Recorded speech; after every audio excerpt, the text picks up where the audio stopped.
बिस्मिल्लाहिर्रहमानिर्रहीम।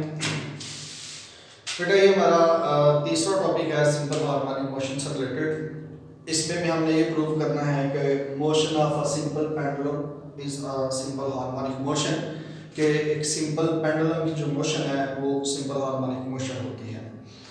इससे पहले हम दो एग्जांपल प्रूव कर चुके हैं। पहले motion of a mass attach to spring, कि जब हम किसी मैस को स्प्रिंग के साथ अटैच करके वाइब्रेट मूव करते हैं तो उसकी जो मोशन है वो भी सिंपल हार्मोनिक मोशन होती है। जब एक बॉल को बॉल के अंदर रखे तो मूव किया जाए, जब वो वाइब्रेटरी मूव करना शुरू करे तो वाइब्रेटरी मोशन जब बॉडी में होगी उस वक्त तो उस बॉल की, तो उससे भी हम सिंपल हार्मोनिक मोशन कहेंगे। आज हमारी ये तीसरी एग्जांपल है कि motion of a simple pendulum जो है ये भी सिंपल हार्मोनिक मोशन होती है। तो पेंडुलम जो है ये आप पिक्चर देखे हैं कि क्लॉक के नीचे एक पेंडुलम लटका होता है जो अपनी मेन पोजीशन के आगे पीछे वाइब्रेटरी मूव कर रहा हो। या कोई एक छोटा सा पत्थर ले लें और इसको रस्सी के साथ बांध के लटका दें, उसको साइड पे लेके जाएं, छोड़ दें तो मेन पोजीशन के आगे पीछे इस तरह से वाइब्रेटरी मूव करना शुरू करे तो उसकी मोशन जो होती है उसे हम तो उस सिस्टम को पेंडुलम कहा जाएगा। तो पेंडुलम किस तरह से, अगर हमारे पास इस तरह से हम समझ लें कि इस तरह से थ्रेड है, रस्सी है, इसके साथ हमने एक छोटा सा एक बॉब, एक लोहे की गोली होती है जिसका साइंटिफिक नेम जो है बॉब, इसे बॉब बोला जाता है, कहा जाता है। रस्सी को ऊपर वाले सिरे को किसी स्पोर्ट के साथ बांध दिया जाए और इसको वर्टिकली छोड़ दिया जाए तो ये बॉब जो होती है रस्सी के साथ जब बांध के इस तरह से वर्टिकली छोड़ दी जाए तो ये जो सिस्टम है इसे हम सिंपल पेंडुलम कहते हैं। इस रस्सी की जो लेंथ है, रस्सी की जो लेंथ है इसको L से शो किया जाए और ये बॉब वर्टिकली जिस पोजीशन में भी लटका हुआ है और ये बॉब जो है रेस्ट पोजीशन में है, इसकी ये जो पोजीशन है इसको O से शो करेंगे, ये इसकी मीन पोजीशन कहलाएगी। यहाँ पे उसी तरह से कि यहाँ पे इस बॉब का जो वेट है W इक्वल टू mg, ये डाउनवर्ड, और रस्सी में जो टेंशन होती है वो अपवर्ड। तो ये वेट एंड टेंशन जो कि एक्शन एंड रिएक्शन के मुताबिक ये दोनों आपस में इक्वल होते हैं, डायरेक्शन ऑपोजिट है। तो इस सूरत में वेट और टेंशन आपस में इक्वल और डायरेक्शन एक दूसरे से ऑपोजिट होने की वजह से ये एक दूसरे को कैंसिल करेंगे, इसलिए मीन पोजीशन पे में बॉब के ऊपर कोई भी नेट फोर्स एक्ट नहीं कर रही होगी, यानी कि नेट फोर्स जीरो होगी। अगर हम ऐसा करते हैं कि इस बॉब को यहां से डिस्प्लेस करते हैं, साइड पे ले जाते हैं, तो ये जो पोजीशन इसकी हम इसको कहेंगे इसकी एक्सट्रीम पोजीशन है ए, एक्सट्रीम पोजीशन।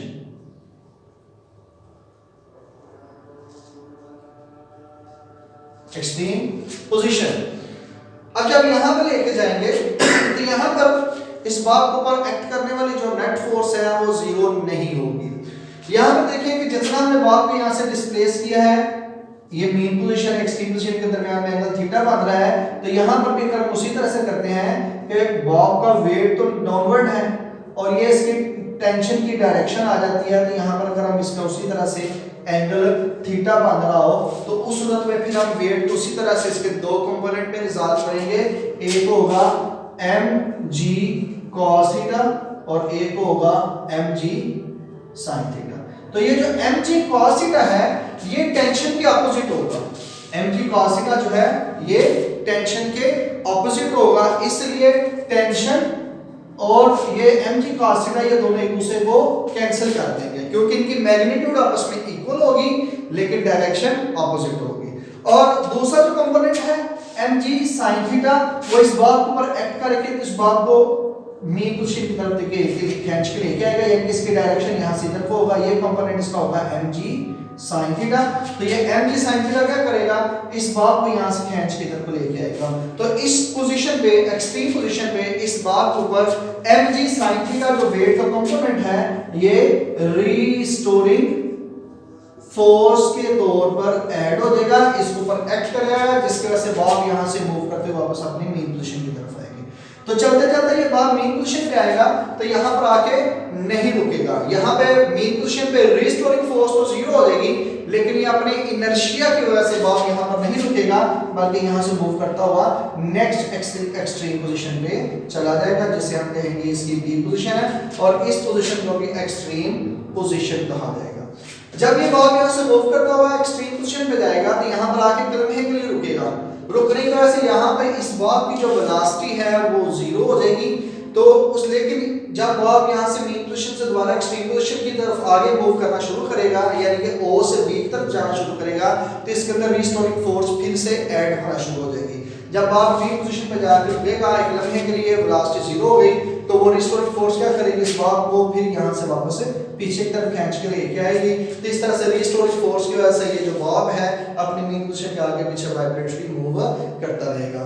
तो यहाँ पर फिर वही दो कंडीशंस पूरी हो गई कि नंबर एक, जब पेंडुलम अपनी मेन पोजीशन के आगे पीछे वाइब्रेटरी मूव करता है तो इसके अंदर नंबर वन के रिस्टोरिंग फोर्स ऐड हो जाती है, पहली शर्त। दूसरी के लिए अपनी मेन पोजीशन के आगे पीछे मूव करता रहता है। तो इस तरह से सिंपल पेंडुलम की जो मोशन है इसे हम सिंपल हार्मोनिकल मोशन कहेंगे।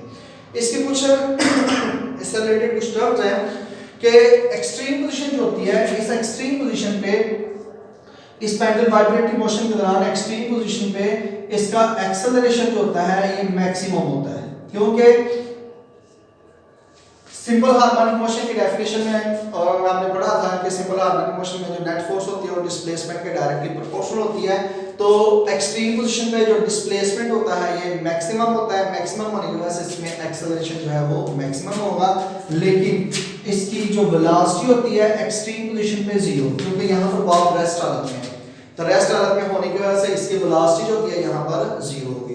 इसी से रिलेटेड एक्सट्रीम पोजीशन पे बॉब की जो पोटेंशियल एनर्जी होती है एक्सट्रीम पोजीशन पे ये भी मैक्सिमम होती है, लेकिन इसकी जो काइनेटिक एनर्जी होगी, चूंकि वेलोसिटी जीरो है तो इसलिए इसकी काइनेटिक एनर्जी जीरो हो जाएगी। तो ये चार टर्म्स हैं कि एक्सट्रीम पोजीशन पे acceleration maximum, potential energy maximum, kinetic energy velocity zero होने की वजह से काइनेटिक एनर्जी जीरो। जब ये बॉब यहाँ से मूव करता करता अपनी मेन पोजीशन पे आएगा तो यहाँ पे आके चूंकि बॉब मूव करता हुआ मेन पोजीशन पे जब आया है तो इसका डिस्प्लेसमेंट जीरो हो जाता है। जीरो होने की वजह से मेन पोजीशन पे एक्सेलरेशन की वैल्यू जीरो हो जाती है।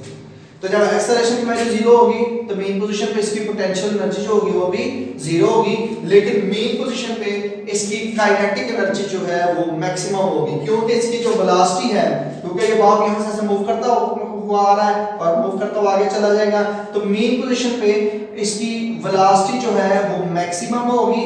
मैक्सिमम होने की वजह से इसकी जो काइनेटिक एनर्जी है वो भी क्या हो जाएगी, मैक्सिमम हो जाएगी। तो इस तरह से जब बॉब यहाँ से मूव करता हो फिर आगे जाएगा तो यहाँ पे बी एक्सट्रीम पोजीशन पे पहुंचेगा तो फिर ये प्रॉपर्टी जहाँ पर पाई जाएगी कि बी पोजीशन पे जाके एक लम्हे के लिए रुकेगा तो वेलोसिटी जीरो, वेलोसिटी जीरो होने की वजह से इसकी काइनेटिक एनर्जी भी जीरो, लेकिन एक्सट्रीम पोजीशन पे ये चूंकि मैक्सिमम डिस्प्लेसमेंट पे है इसलिए इसका एक्सेलरेशन यहाँ पर मैक्सिमम होगा और साथ में पोटेंशियल एनर्जी जो है वो भी मैक्सिमम होगी। इस तरह से अब पेंडुलम क्या करेगा कि अपनी मेन पोजीशन के आगे पीछे वाइब्रेटरी मूव करता रहेगा। मूव करते करते एक वक्त आएगा कि पेंडुलम की जो मोशन आस्ते आस्ते कम होना शुरू हो जाएगी और रुक जाएगी। रुकने की वजह क्या है? रुकने की वजह ये है कि हवा की जो फ्रिक्शन है, हवा की फ्रिक्शनल फोर्स, जिस तरह से बॉल एंड बॉल सिस्टम के अंदर हमने पढ़ा था कि बॉल की सरफेस और बॉल के दरमियान में फ्रिक्शनल फोर्स की वजह से उसकी मोशन आस्ते आस्ते रिड्यूस होती जाती है और रुक जाती है। तो यहाँ पर हवा की फ्रिक्शनल फोर्स जो है वो इसके अंदर पैदा होने वाली, ऐड होने वाली, स्टोर होने वाली रिस्टोरिंग फोर्स को रेजिस्ट करेगी और उस फ्रिक्शनल फोर्स की वजह से ये पेंडुलम जब वाइब्रेटरी मूव करता रहेगा तो करते करते इसकी मोशन आस्ते आस्ते रिड्यूस होना शुरू हो जाएगी और एक वक्त आएगा कि ये बॉब जो है, ये जो पेंडुलम जो है वो अपनी मेन पोजीशन पे रुक जाएगा। तो पेंडुलम का टाइम पीरियड फाइंड करने का जो फार्मूला है वो होता है t = 2 पाई √L/g। तो यहाँ से एक चीज चेक की जा सकती है, अक्सर पेपर में एमसीक्यूज भी आता है कि सिंपल पेंडुलम का टाइम पीरियड किस पे डिपेंड करता है। मुख्तलिफ वैल्यूज पूछी जाती हैं जिसमें बॉडी का मास, उसका एम्पलीट्यूड, लेंथ किस पे। तो याद रखें कि सिंपल पेंडुलम का जो टाइम पीरियड होता है वो लेंथ पे डिपेंड करता है। इस तरह रस्सी की लेंथ पे, धागे की लंबाई पे, पेंडुलम की लंबाई पे डिपेंड करता है। इसके अलावा किसी और चीज पे भी डिपेंड नहीं करता। ना तो मास पे डिपेंड करता है, इस गोली के मास को कम कर लें, ज्यादा कर लें, इसका टाइम पीरियड इफेक्ट नहीं होगा। अगर हम इसके एम्पलीट्यूड को चेंज कर देते हैं तो एम्पलीट्यूड को चेंज करने से भी इसके ऊपर कोई इफेक्ट नहीं होगा, इसके टाइम पीरियड में कोई चेंज नहीं आएगी। तो टाइम पीरियड का छोटा फार्मूला क्या है? t = 2π√L/g। टाइम पीरियड का क्या मतलब है? वो टाइम जिसमें ये पेंडुलम अपनी रोटेशन पूरी करे, यानी कि पेंडुलम को एक पोजीशन से छोड़ा है, पेंडुलम यहाँ से मूव करता हुआ बी पोजीशन पे जाके दोबारा से पोजीशन पे आ गया, तो ये एक चक्कर पूरा करने में जो टाइम लगेगा इसे हम इसका टाइम पीरियड कहेंगे। और ये टाइम पीरियड का फार्मूला क्या था, 2 pi square root L over G. 2 pi किस लिए आ रहा है, इसकी रोटेशन के लिए, एल का मतलब क्या है, इसकी लेंथ है, जी क्या है, ये ग्रेविटेशनल एक्सेलरेशन है, तो ये भी कांस्टेंट वैल्यू है और 2 पाई भी कांस्टेंट वैल्यू है। लेकिन लेंथ हम अपनी मर्जी से चेंज कर सकते हैं, टेम्परेचर चेंज होने की वजह से भी लेंथ की वैल्यू चेंज हो सकती है। इसलिए टाइम पीरियड जो होता है पेंडुलम का, ये लेंथ पे, इस पेंडुलम की लेंथ पे डिपेंड करता है। लेंथ को कम करने से, ज्यादा करने से, चेंज करने से टाइम पीरियड को चेंज हो जाता है। इसके अलावा इसकी कोई और वैल्यू मींस के इस बॉब का मैस है या एम्पलीट्यूड है, ये वैल्यू चेंज करने से इसका टाइम पीरियड चेंज नहीं होता। शुक्रिया।